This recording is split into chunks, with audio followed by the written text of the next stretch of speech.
競争や分断によって動かされがちなこの世界で、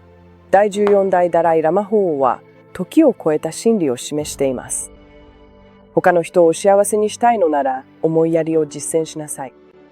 自分が幸せになりたいのなら思いやりを実践しなさい。思いやりは単なる道徳的な美徳ではありません。それは個人と社会全体の幸福へと導く実践的な道なのです。科学的な研究によれば、思いやりを育むことでストレスが軽減され、感情的な回復力が高まり、さらには身体的な健康も向上することが示されています。法王は、私たちの本来の姿は親切と思いやりに満ちていると強調しています。幸福の技法10の中で、彼は本当の幸福は温かい心と澄んだ心から生まれるのであり、物質的な友や地位からではないと説明しています。さらに、思いやりはより強い人間関係やコミュニティを生みます。他者に理解と配慮を持って接することで、信頼と協力が蓄かれ、調和の取れた社会の基盤となります。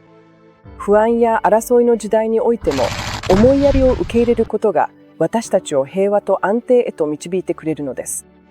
法王が私たちに教えてくれるように、他者を思いやることで自分自身の幸福も育まれ、より思いやりに満ちた世界づくりに貢献できるのです。